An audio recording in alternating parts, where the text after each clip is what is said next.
This podcast was produced on the land of the Wurundjeri people of the Kulin Nation. Welcome to Australia. Aussie. This is kind of tragic. Someone who is such a connoisseur of reality television. The content is hideous. So sorry about this. Oh my God. Welcome back to The Cringe is Real, the podcast that cringes along with Australian reality TV and pop culture at large. And welcome to a very special bonus episode to celebrate one whole year of The Cringe. How time flies. Huge thank you to all of my 30 guests that have come on over 60 episodes. I quite literally could not have done this without you.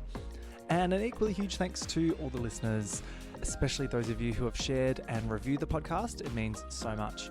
And if you haven't yet, please take a sec to review. It really helps me get the podcast out there.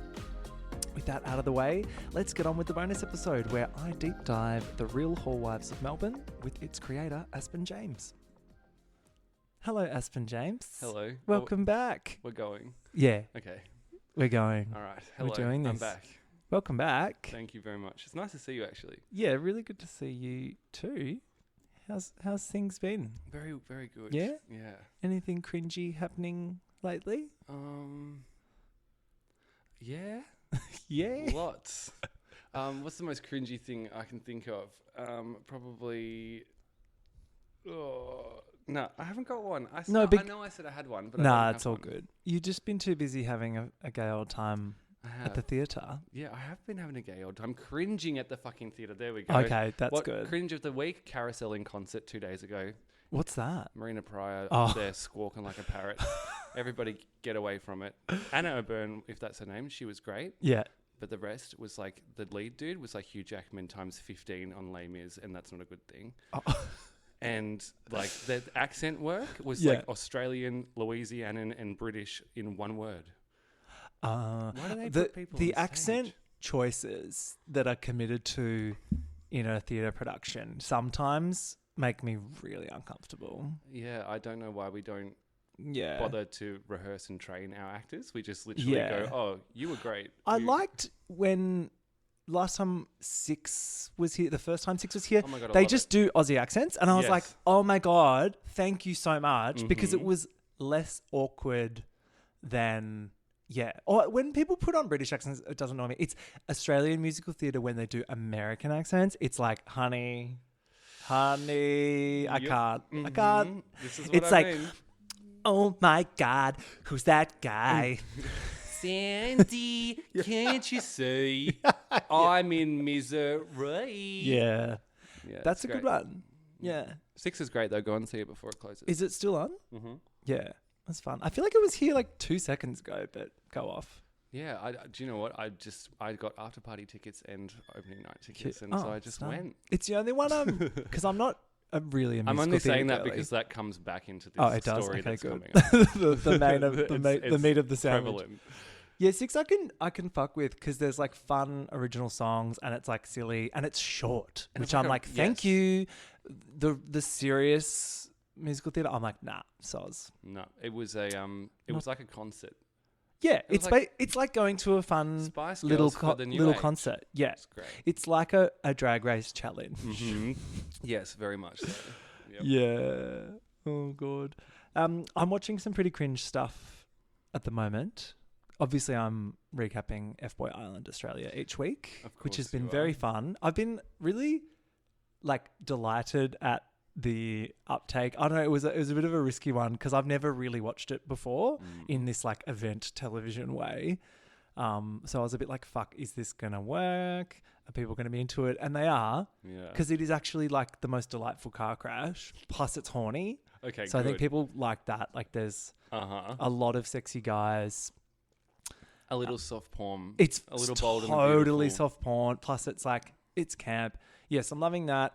I'm also watching this amazing Hulu show called The Secret Lives of Mormon Wives. Yeah, I do know this. Have you one. seen this one? The trailer, I was like, yes. I mean, it's very like, yeah, clearly they're just riding the coattails of Real Housewives of Salt Lake City's Mhm. success. And they were like, let's find some other batshit crazy people in Utah and put So it cameras. is- okay, got you.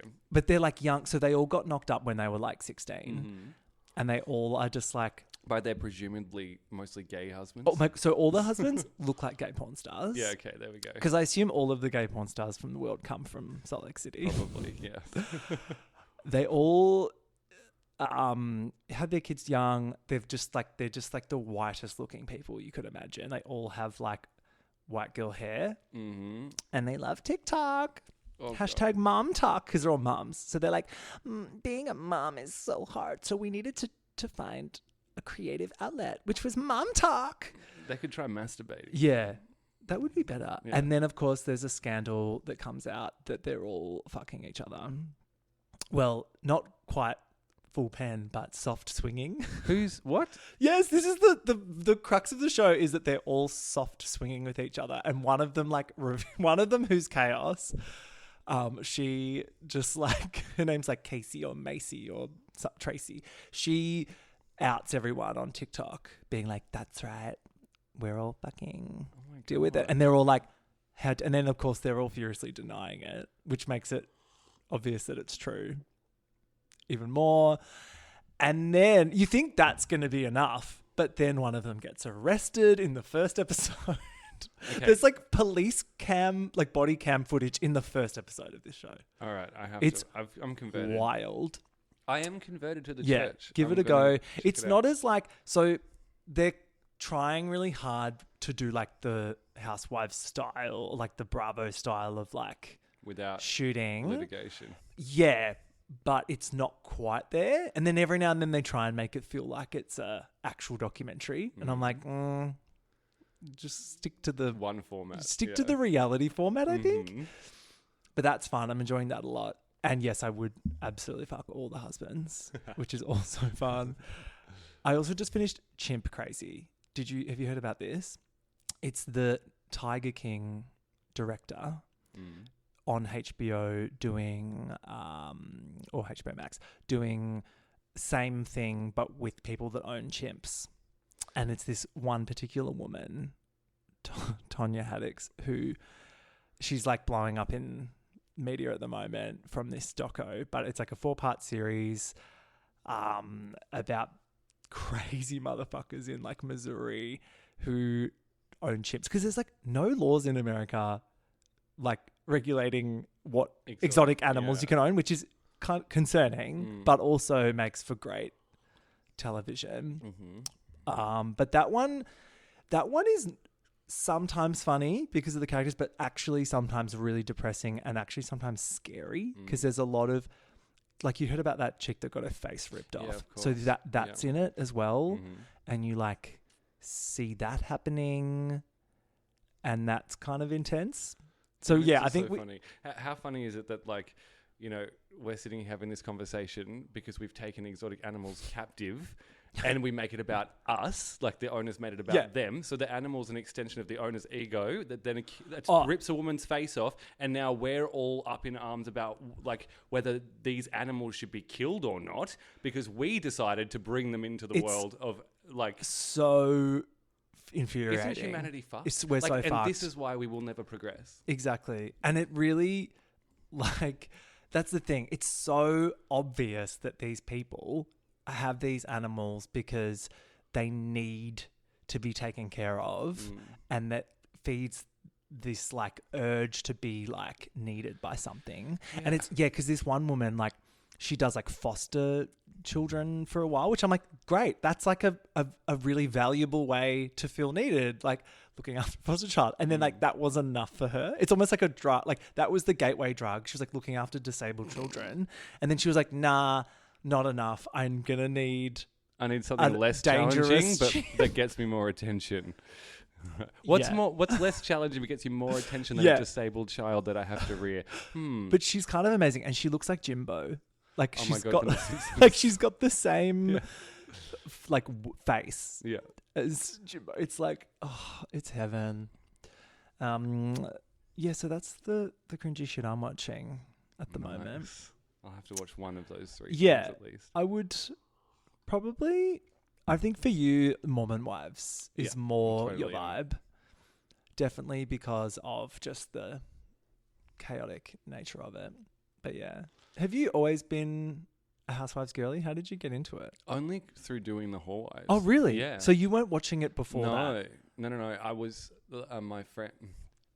I remember seeing. I was on the train in 2013, and there was an advertisement at a station. And it was like the Real Housewives of Melbourne coming, and I was like, "Oh, how great!" Because I'm so production minded, and that's what I do in my career. I never look at these things like, even back then, oh, I can't wait to watch that. My mind goes to, what is the production on this? Like, not who are these women, who's behind this? Yeah, like, right. who's got the camera, who's producing this, who's directing it, what's the format, where do they film it, like, how was it done? Yeah. Like, I think that's why we vibe, because I'm always looking at that as well. Mm-hmm. I definitely like the characters as well, but I definitely always see them as characters. Same. I know they are actual people, and you and I have met players in the game. Exactly, and we've met several of these Of course. cast members, and they're lovely, fantastic people. And I actually think it's like incredibly brave, and because it's a vulnerable thing to do. I think a lot Hugely. of people just see it as like, oh, anyone that would ever go on a reality show, it's only for one reason. It's for clout, like fame, whatever.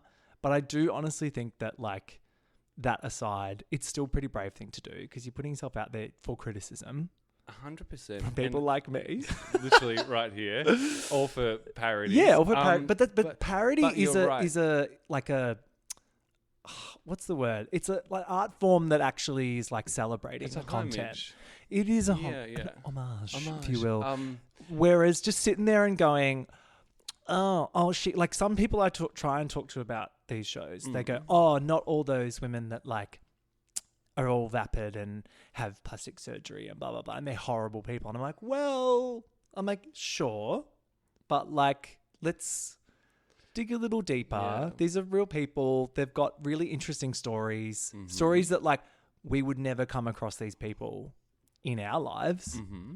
Housewives is a documentary, basically. Yeah. It's a documentary. In Australia, this is why I love the way we do it, especially in New Zealand. So Matchbox has done such a good job. America, it's very gimmicky Yeah. and very controlled. Australia is very much set the cameras up, get these great personalities together, Yeah. and Aussies take the piss of themselves. We see each other, we see ourselves. So it's very different format. This one, The Real Housewives of Melbourne, it's watching women who have an idea of each other. It's like if you and 7 friends got pulled together, acquaintances, and just filmed over 5 years, And it's genuine. You're right. It's 100% genuine, regardless of their wealth or status. These women have bonded, formed an incredible friendship. They've entered into something that you and I couldn't possibly imagine, which is worldwide recognition based on an edited version of your personality, which is even scarier and worse than being an actor or an actress or a media personality. You're right. People who think like that are idiots. I think that Australian and New Zealand productions, you're right, definitely intervene less. I think they just kind of let it go. I'm sure there's, of course, it's still a direction. highly produced show. Yes, we all get that. But I think in comparison to what they're doing over on Bravo in the States, a lot of those shows, particularly now that it's like, because it's kind of reached this new peak of popularity.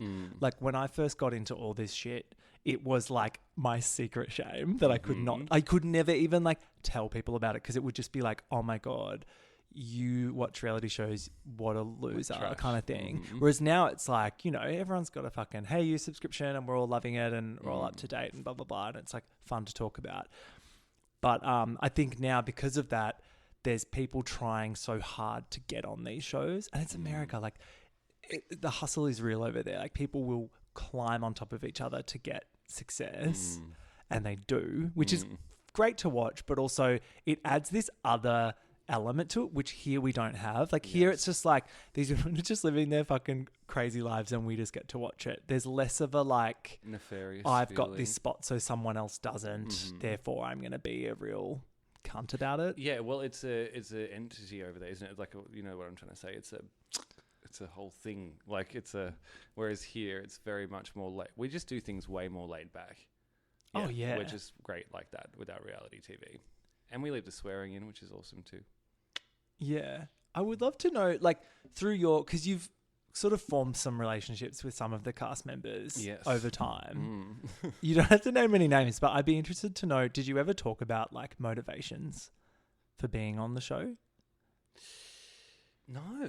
Yeah. No, actually. I do know how some of them were approached. Okay. I mean, Janet shared publicly, so I Yeah. obviously can say that she was being chased for a while and they were calling her and asking her, you know, like, we want to interview for this thing. And she's like, oh, no, I don't know what that is. Like, I'm not interested. They said, let us send you an episode of Beverly Hills. And they sent it to her. I wonder which episode it was. I think it was the first one of season 1.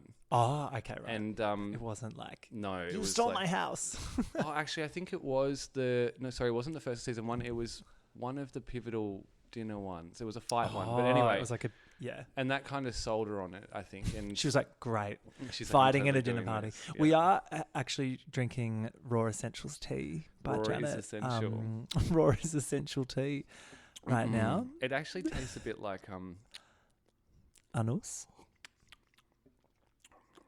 it's like hay mixed with like some kind of bat shit, maybe. This is the collagen. Yeah, the collagen tea. but it's working. Can you feel it working feel wonders? So you look I'm glowing. amazing. I can just feel it. Janet is a fucking delight. I love Janet. Like, yeah, there's no like comparison no, she's across wonderful. any of the shows. And you can see her like her personal development over the seasons, which I think is such a credit to her nature. Yeah. The woman she is in season 5 compared to season 1 as a human being, the development's insane. She's learned a lot of patience, a lot of kindness, a lot of herself, a lot of others, how to deal with other people properly. You know, she really changed. But also at the same time is clearly like the funnest person to party with. And doesn't take it so damn seriously. Yeah, exactly. Yeah. Which again must just come with age. It was frustrating, and like we've covered it on the pod, but like season 5 of Melbourne, like which I just rewatched 2 nights amazing ago in again, one sitting. so I love good. it. It's actually There's so so good. much more to see every time you so watch it. frustrating though how Janet's just like being played by these newbies, and I love when she's just like, now we're crying. Like, tell her to get fucked. Like, I love when she just puts up a wall and just like walks up. It's so good. Touching on that for 1 sec. Yeah. So I've put it all together, right? Since the last time we saw each other, watching the other night. So Janet knows Angelique doesn't live at Capital Grand. Everyone does. Yes. She can't say it on the show. Yeah. So she sets it up with Jackie. Oh, I'm just going to look in this, Jackie, and then I'm going to say on camera, oh, it doesn't look like she lives here. Yes. So then it starts people talking, right? Okay, you get it? She was Then trying to bring the Angelique- storyline, the real story, into the show without blowing and then up the production. Angelique, who's just spent 4 episodes preaching about how everyone's so fake, is about to be exposed for living in a fake apartment. So she left the show straight away. Totally. Because she then looks like an idiot. Because I actually met Angela recently at a Survivor event, Oh, and did she you was really? she was really fun. Yeah. She looks amazing. Yeah. I really, sorry to cut you off. No, please. But I really enjoyed her this rewatch. great. I didn't like her before, but now that I've spent another year on this planet, I've grown a lot. I've learned a lot more. I've interacted with a lot of new people. I get Angelique now. I see what she was doing. Yeah. It didn't quite go the right way, so she dipped out. I get it. Empathize Like, I get it. entirely, because I'm the sort of person as well where I like to be in control, and I feel like if I was on a reality show and they started trying to manipulate a narrative that I wasn't comfortable with, I would leave too. And I feel like it kind of happened to her on Survivor as well. I know that's a competition and she was legitimately kicked off, but like, it sucks because I want more of her on TV because I love her as a character. I think she was on I'm a Celebrity, Get Me Out of Here as well, I think. I don't watch that one, but I'm not sure. I'm pretty sure she was on that too. So she's like clearly interested in being on TV, but then I feel like maybe she gets there and then if it doesn't happen on her terms, she leaves, which I would fucking do the same.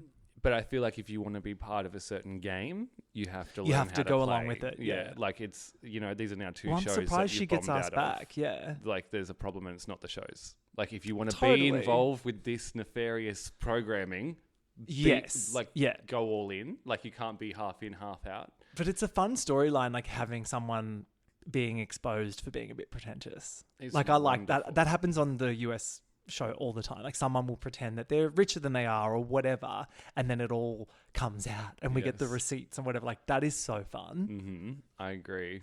And Janet was just trying to, move that story along.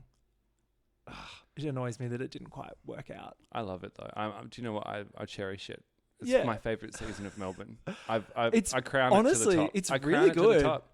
No Gina Lydia. If you know the production history, I'm not going to bang on, but if you know back to front what happened with that show, season 5 is an archive-worthy history Go back and watch it, event. and go back and listen to our filmed in the middle full of COVID. recap of it. Exactly. The one that we just did, or the Oh, previous right episode. now. Shall we get onto the topic, actually? Yeah, so we are here to talk about your incredible / controversial web series, Yes. The Real Housewives of Melbourne. That's correct.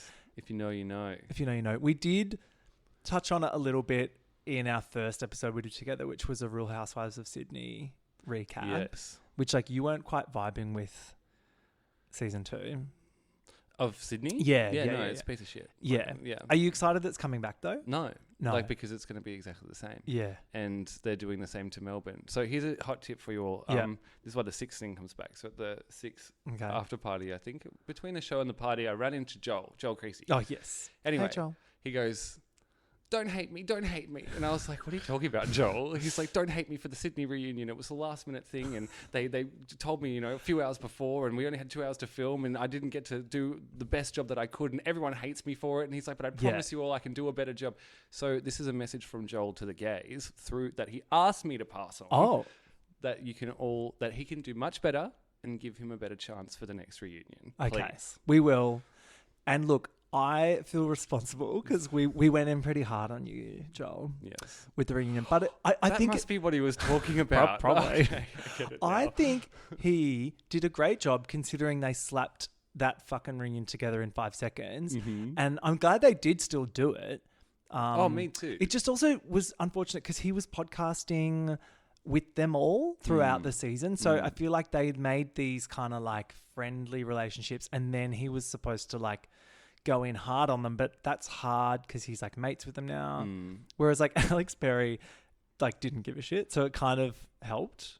So that was the only thing I thought was gonna awkward. do better next He time. will, and I'm looking forward to it. Look, always big fan of Joel. Thanks, Joel. Love you, babe. Yeah, I'll see you at the next one. I hope. Yeah, and look, I'm hoping that also means that there are more Australian franchises coming. I know there have been whispers. Oh, there are whispers And of a few more. That would make this little homosexual very happy. I can tell you that they almost greenlit one new One new one? location. Okay, and they've amazing. greenlit obviously the season for Sydney to continue. Well, yeah, that's and Melbourne's coming back.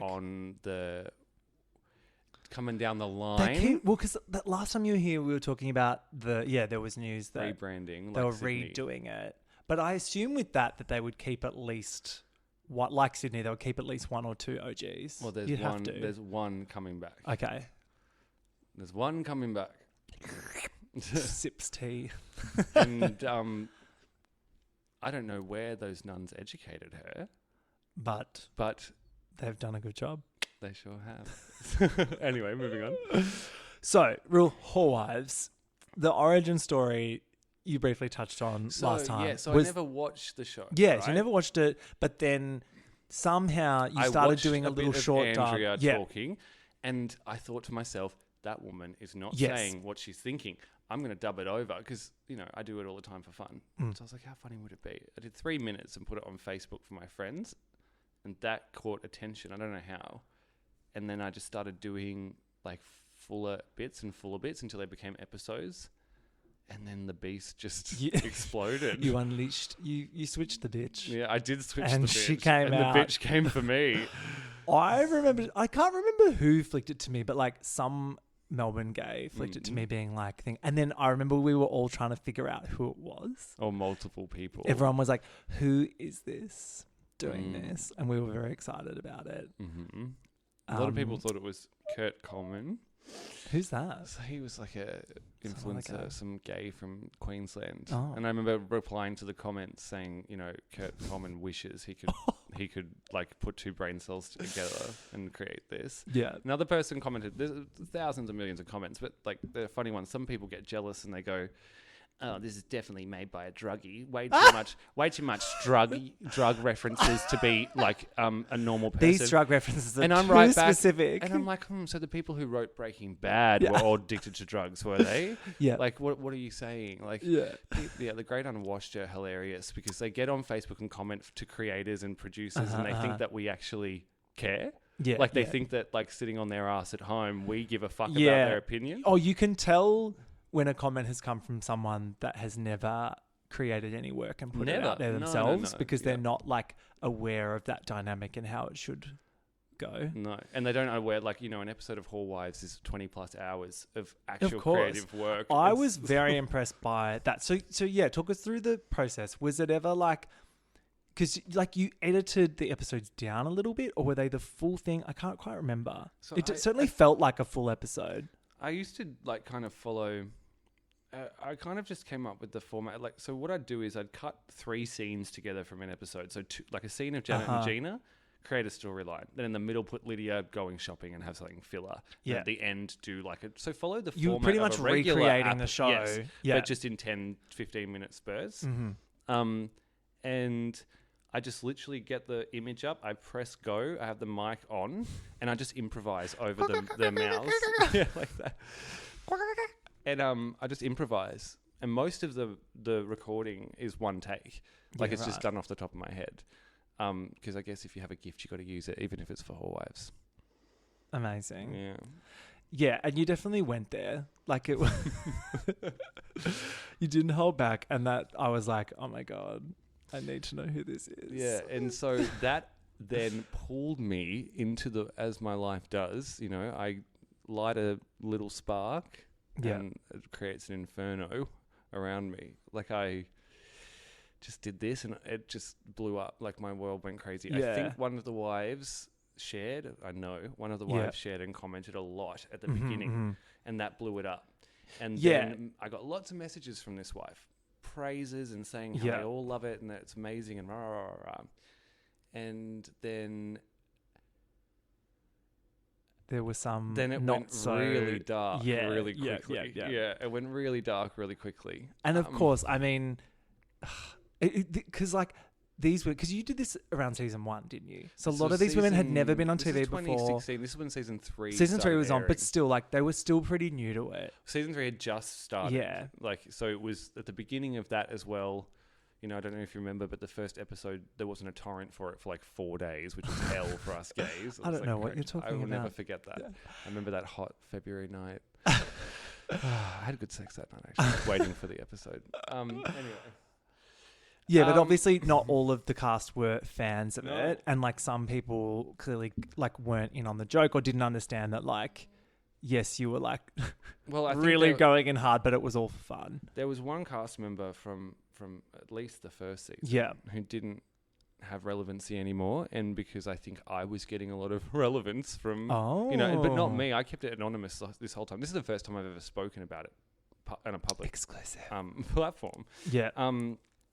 But I think she felt irrelevant. She needed something to cling to. I don't think she could go for the one she wanted to go for. So she tried to go for me, which is interesting. I shut that down very quickly because I had the support of other people behind the scenes. Oh, right. So people from the show? I guess. Yeah, right. Okay. I guess they amazing. Must have been. Yeah, right. Because I guess like the creators of these shows, and like I... doing this podcast for 1 year now, I haven't had any bad interaction with any of the networks that make these shows. I've had them not allow me to speak to people that I've wanted to until a certain time when like contracts are over or whatever, which is like totally fine. Mm-hmm. But I guess, and it's the thing, it's like they need us, like they need fan content. Literally, this is being produced. They need us talking about it.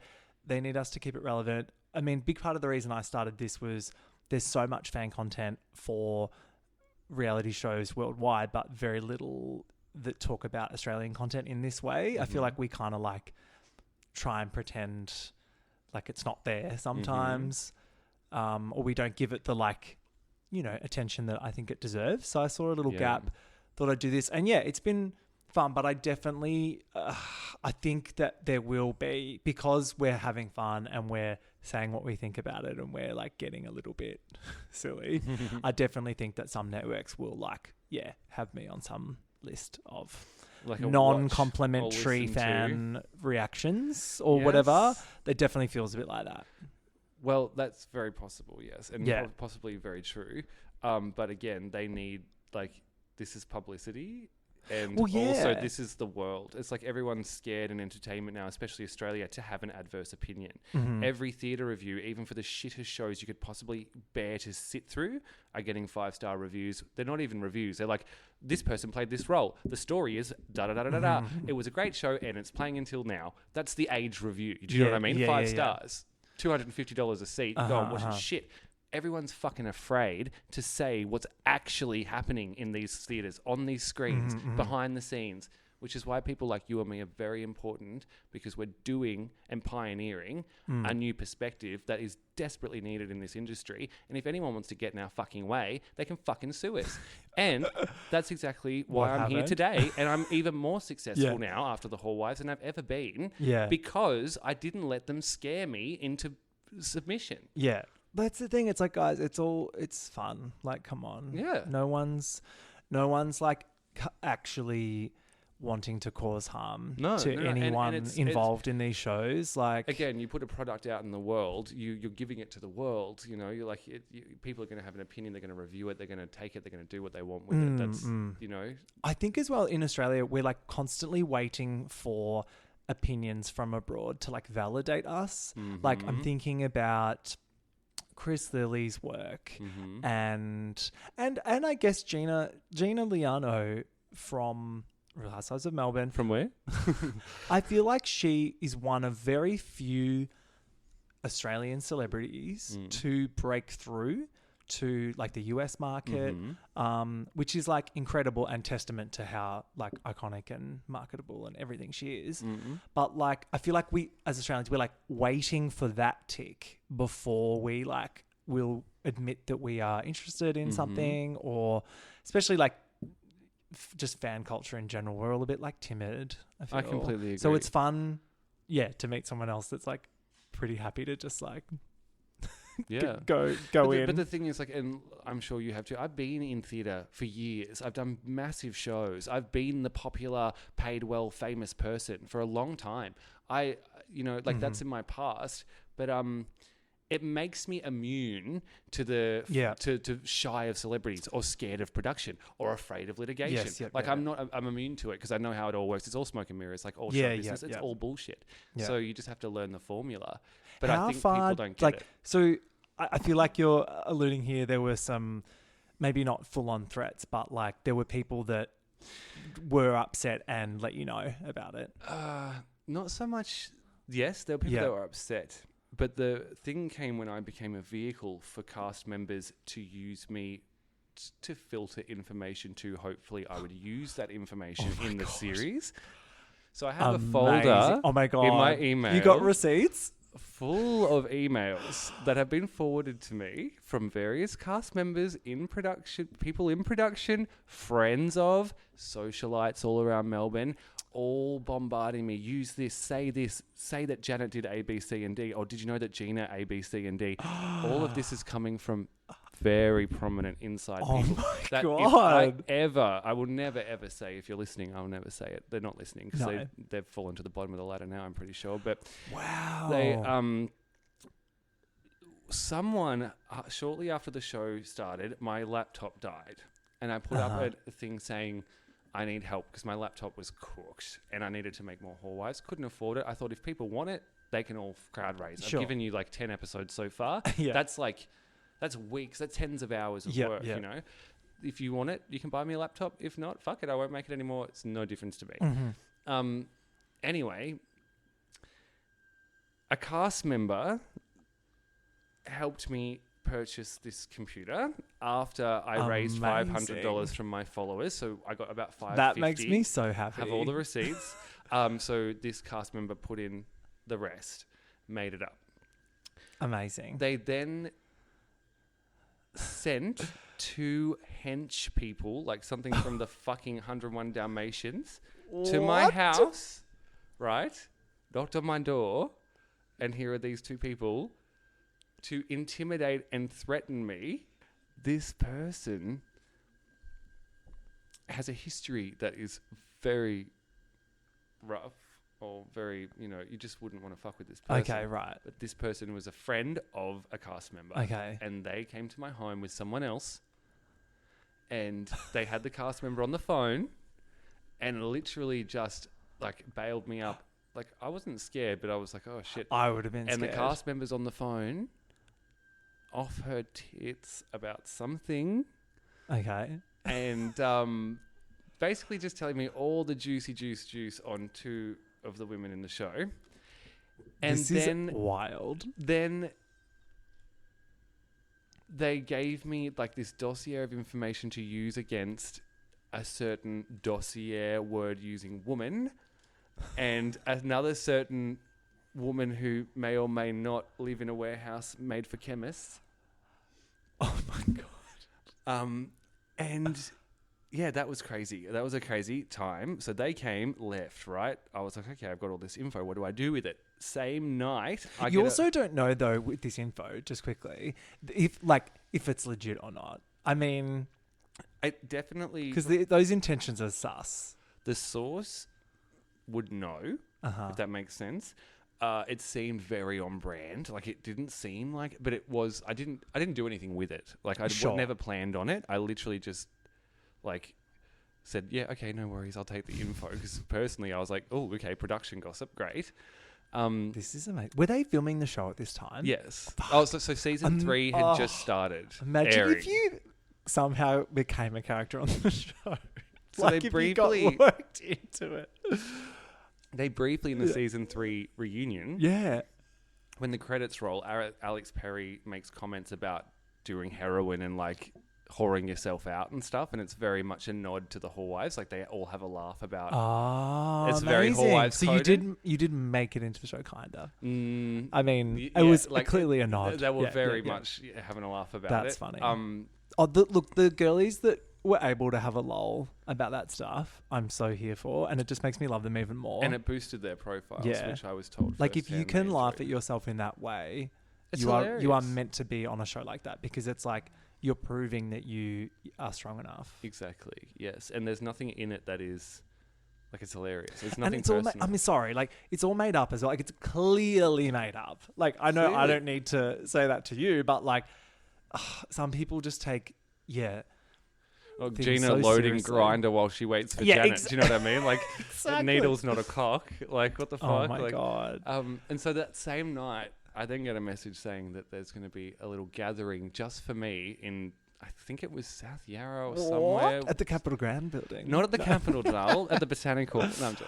Oh my God. Where another cast member had kind of organised for me to come to this home and kind of party with their friends and like do coke all night long, and they all wanted to know who I was and like what I did, and we all watched the Whorewives and we all had a laugh, and one of them paid my rent for the month, which was really nice of them that I never paid them back for. Sorry if you're listening. I'll get you one day. You're on my list of repayments. I keep a list. And we partied all night long, had a great time.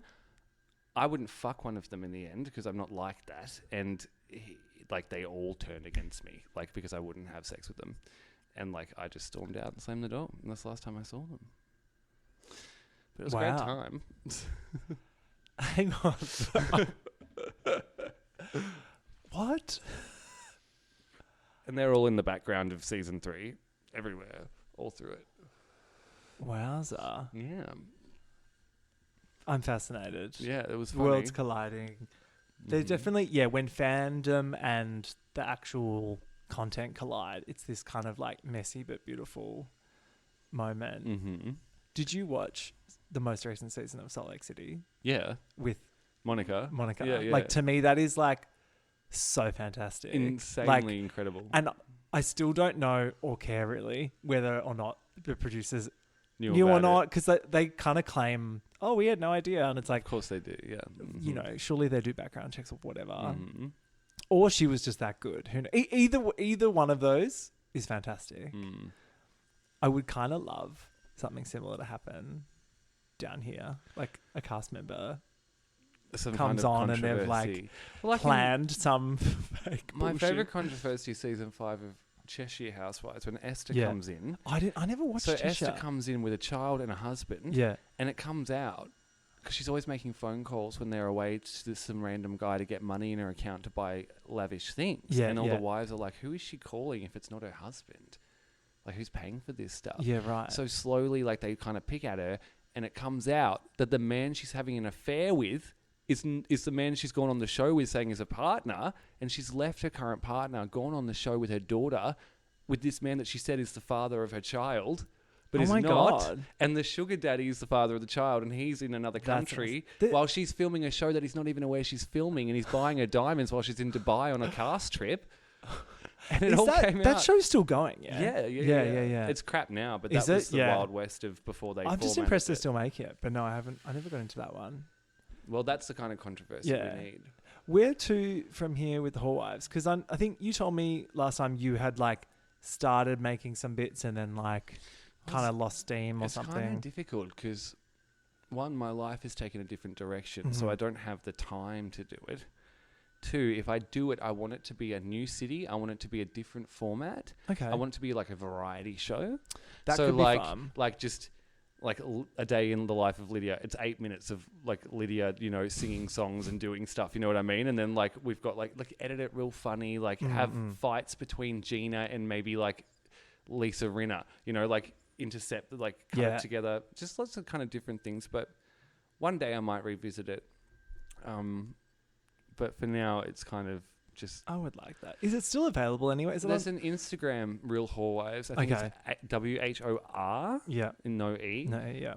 And I don't have access to it anymore because I've been locked out of all these accounts, but it doesn't matter. But Right. there's a Google Drive link in that In the profile. bio, yeah. And every episode is there to download. Amazing. Yeah. Because it was originally just on Facebook, is that right? When Facebook Which was the is place to go. dating it. Yes, and then Facebook someone started going through and copyright striking. Okay, yeah. But they were all Andrea's videos, which is interesting. Interesting. So only Andrea's videos got flagged for copyright. Every single damn one of them. Hundreds of clips. Someone Yeah. went to the effort of sitting there at their computer late at night and reporting every one of them. So anyway, so they're on YouTube and stuff like that. But yeah, that's the only place really. Yeah. I would love you to do something with the Sydney stuff. I know you don't like it that much as a show, but I feel like that's even more reason to do it. Because I feel I like... couldn't do season 1. Yeah. But maybe the newer ones I could because they're so bland. Yeah. I could make something you could like of it. inject some like... Yes, but the first crazy one, shit in there's there. no way to make... Like, I hate to jump on the first season of Sydney was so bad. Yeah. But it really is, like, I love it, but it's hard to make them any... You just can't touch How do perfection. you make Lisa Oldfield and Athena X even crazier than Exactly. they already are? You'd have to make them like, sane. You would, the subversive thing would be to make them really boring. Yes, yeah, exactly. No one wants to see that. No, they really don't. I'm kind of hopeful for season 3, only because of how 2 finished. I felt like there was genuine beef between like Nicole. Yeah. Well, Nicole's not coming back. I know, but like I still think that will Carry over. like there'll be people that are like Well, still friends with her. There'll be people that aren't. I don't know. I like that. I don't think they'll touch kind her. of shit. Really? They'll leave her. They won't go near her. They're really pissed off with her at the moment. They're not even going to mention Nicole. I highly doubt. And what they the will fuck else even have they touch her. got? Well, Victoria Montano this selling is the fur thing. still. This is the thing. So Terry didn't come back for season 3, Yeah. and she apparently word is that she was asked to Terry come didn't back. come back either. So Terry thought she didn't come did. back, but she was asked to Oh, come back that's right. halfway through Yes. filming because it was so bad. So they needed someone to come in. That season 2 would have sucked balls without Terry. Oh, sorry, season 3. I'm all fucked up. Terry has not come back for 4. the season that's being filmed now, but she was asked to come back halfway through recently because it's so bad. She needed to come back and save it. So the season they're filming now, Which is 3, right? which is 3. Yeah, Sorry, yeah, I never count. No, because I count the I know new it's seasons confusing as 1 and 2, because one yeah. was so long ago. Mm-hmm. Yeah. So the current season, Nicole's out. Terry was out. Yeah. They asked her to come back in halfway And the through. Kiwi ones, that's just dead. Auckland's never coming back. Yeah, right. Which is an amazing production in itself. Yeah, I actually am ready for a rewatch of that. I think that I watch cat that lady- quite occasionally. It's like Melbourne season 5. Yeah, You can just yeah. watch it. There's no reunion. It's just a 10 episode. There's gold. no reunion. Nah, Yeah. you couldn't after that Mm. disaster of an episode in Auckland, which we won't even talk about, but needs to be talked about. But if you know, you know. Yeah. Mm. Oh. Well, I'm so delighted to have discussed the inner workings of the Real Housewives. No with you. worries. I actually quite enjoyed this. I love talking housewives with you. We need to. I know, we it's need very to fun. do even We need to- more. I know. Even more. Well, I'll be recapping the next Sydney, so you're welcome to come on I'll be there. and chat shit I'll be about there. it, whether or not you're enjoying it. I find sometimes as well, when a show sucks, like it's even more fun to recap because you Mhm. can just kind of, Oh, I love make recapping shit Sydney up. with And you can go the dumb little production things. Like their whole trip in Japan. I was like, what is going on here? Well, see, I wasn't in the best mental space Right. in my life when we did those episodes, so I wasn't really like Sydney. I was like, oh, this sucks. Like I wasn't looking at it properly. Yeah. But I think, I'm good now. So when we do it again, I'll be taking notes. Well, I look forward to it. Me too, Sam. I'll see you then. Arrivederci. Bye-bye. Thank you for listening to The Cringe is Real with me, Sam Creman. If you would like to support the show, rate, review, share, and tell your friends about it. You can also find me on Instagram and Twitter. Links are in the show notes.